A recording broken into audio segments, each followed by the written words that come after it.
March the 19th, 2025. Guys, there's a lot of things going on around this planet, and we've talked about a good bit of those.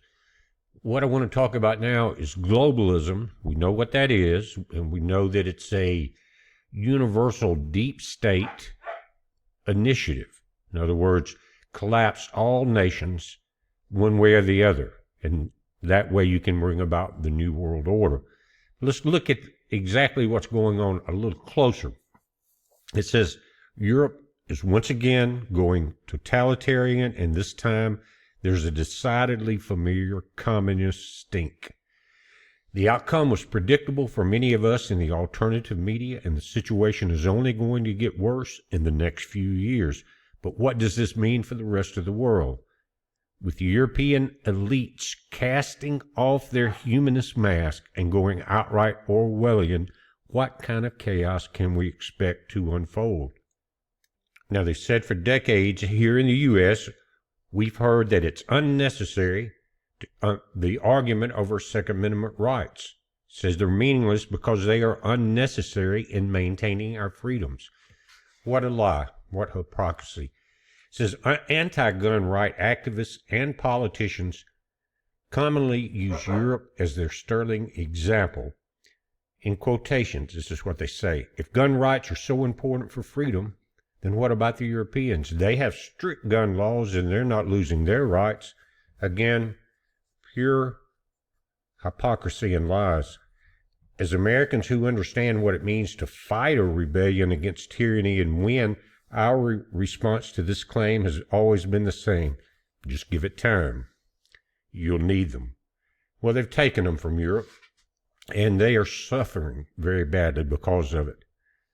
Of course, we were right and they were wrong talking about the argument against we don't need the guns. When we said that we did, or we needed our Second Amendment rights, again, we knew there would come a time. And that's the only reason that it hasn't not completely overrun this nation as far as the globalism, because we have Second Amendment rights and they know it's not just going to be a cakewalk. But in the UK, it's different. Right now, there's so many migrants, guys, that you can't say anything. You cannot even put a British flag up, like in your on your property or on your home or anything like that, because it insults the Muslims. And what it's doing is they are bringing in the armies. They did it here. Since they can't take us down through, say, the social media platforms, because the censorship worked for a while, but now it's starting to open up. So how do they force censorship? It doesn't matter what you say or what the social media says. As far as the news or the alternative news, it matters what you say. In other words, they just shut you down. They can come get you, and they will come immediately to your home and get you. If you say anything against any other nation or against any policy or against any politicians, they're coming to get you unless you're from another nation. It says about 95% of the European Union and UK citizens that are disarmed are probably wishing desperately for firearms right about now. The reasons why are numerous and horrifying, guys. Now, they're talking about the EU and UK again. They've kind of been on a slow burn on censorship, slowly letting it creep up. But now it's gone full blast. Door-to-door enforcement again has increased as the public speaks out against multicultural politics or policies. The excuse is always the same. Native Europeans are not allowed, listen Europe, to criticize third world integration because it might hurt people's feelings. Any opposition to mass immigration is labeled as hate speech. Movements for national identity and border security are regularly attacked in the media. In France and Germany, globalist officials are attempting to make it impossible for conservative-leaning political parties to even participate in elections. They're outlawing them and putting them in jail. In Romania, they have succeeded in disrupting the normal voting process, arresting populist candidate Calin George after he won the first round of the presidential elections. Man, he's winning. They arrested him. EU-controlled authorities have ruled that he will not be allowed to run again. He was too popular. And for those that think he was blocked due to Russian interference, well, they just blocked the candidacy of another conservative candidate simply because she criticized the EU. Romania is also tightening rules for online speech in an effort to silence public dissent. Why are they doing it, guys? It's, again, the powers that be, they're saying we are protecting democracy. And one of the trends in Europe, guys, is this rising war rhetoric against Russia.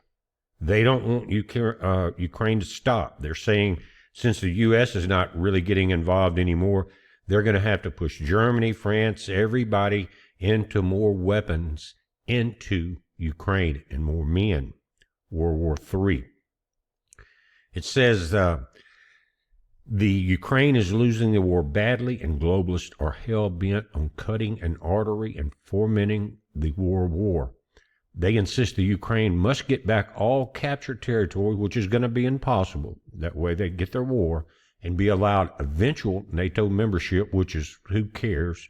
I think we're going to get out of NATO. Let them have it. It's useless. It's all been a prop just to drain money from this country. In other words, a Russian victory cannot be allowed if it means global conflagration. In other words, they can't have that. They want the U.S. taken out with the immigrants. They want Russia taken out. Then that way it will become a one-world order. They're saying that the establishment is seeking to stage a domino effect in which Greater Europe and the U.S. are drawn into the Ukraine conflict. Even with a tentative peace deal being negotiated with the Russians right now, NATO members have promised, and I think we're getting out of it, to escalate tensions in Ukraine and boots on the ground and increase troop presence in Poland on the Russian border. It gets better, listen.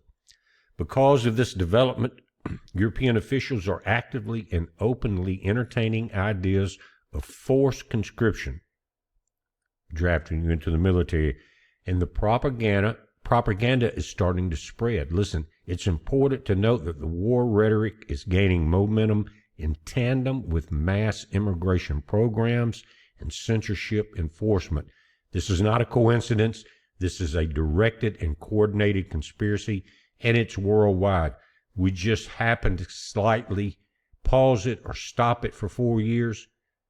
We were very fortunate, guys.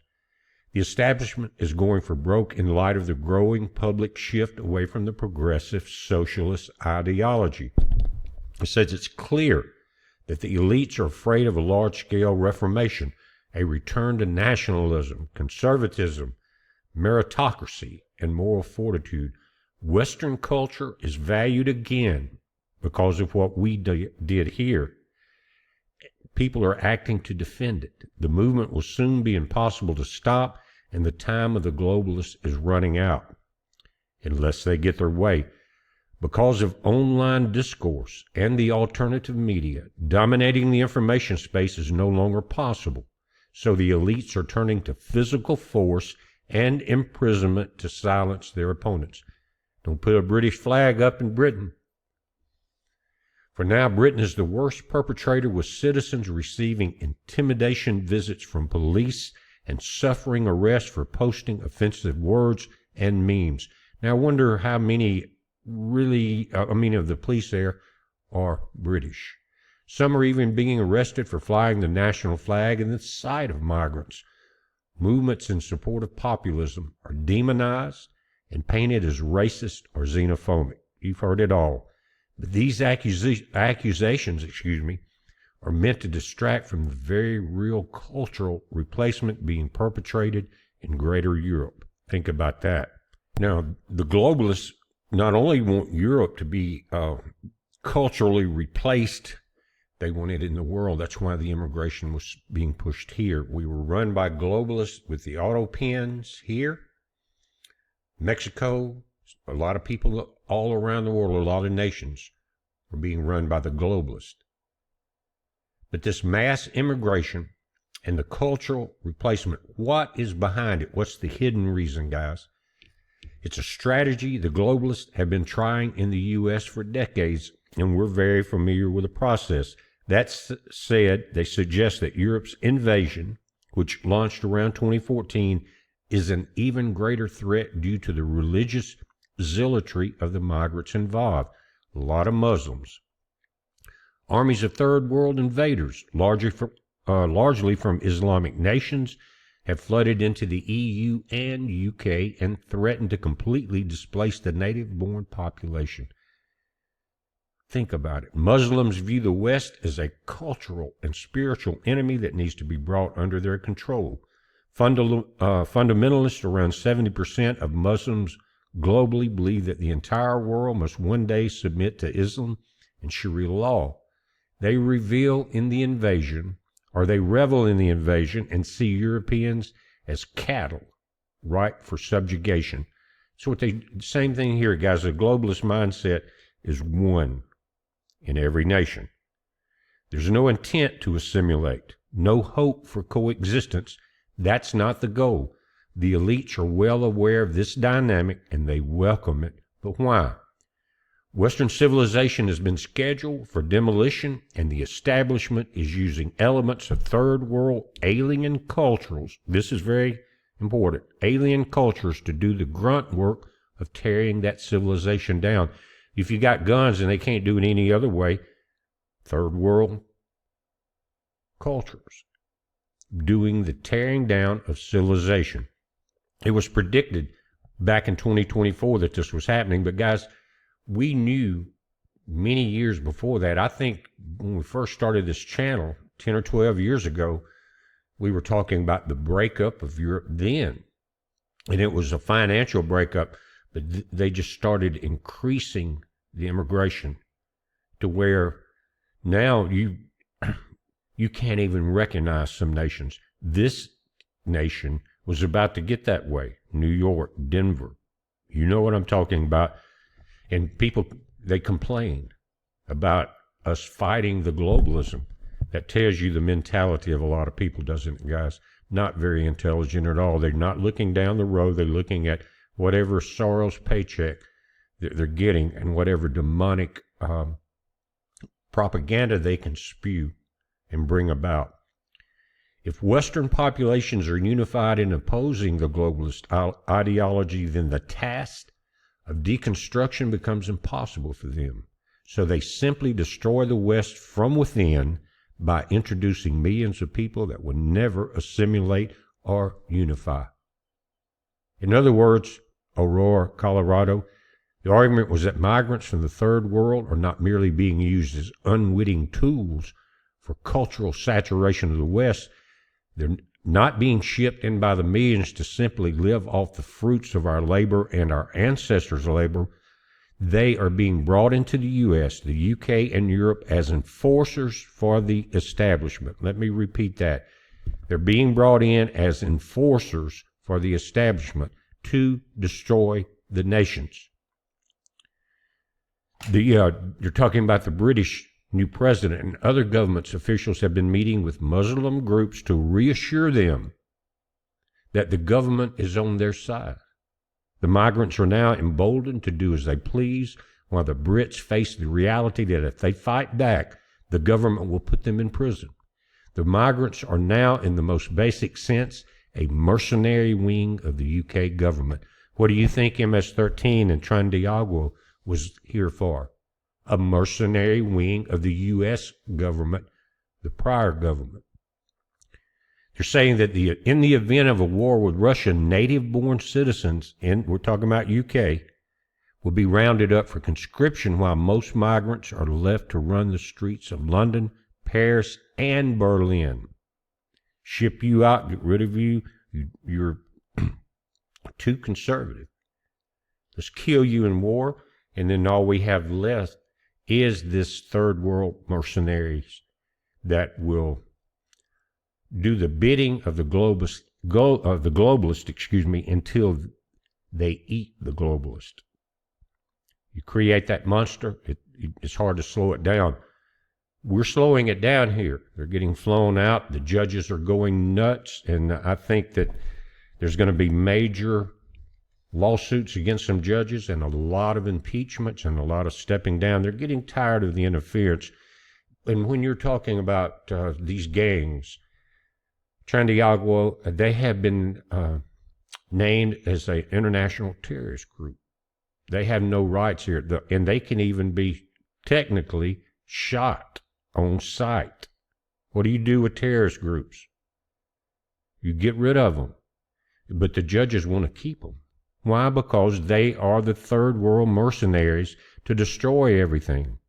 Think about that, guys. That is the whole reasoning behind the Soros-pushed money thing around the planet. But again, they're going to send the people of London, Paris, and Berlin, the citizens, in to be destroyed in the Russian-Ukraine war. And what's going to happen after that? If you track these patterns to the natural conclusion, they think it's clear that Europe is about to become a nexus for global change.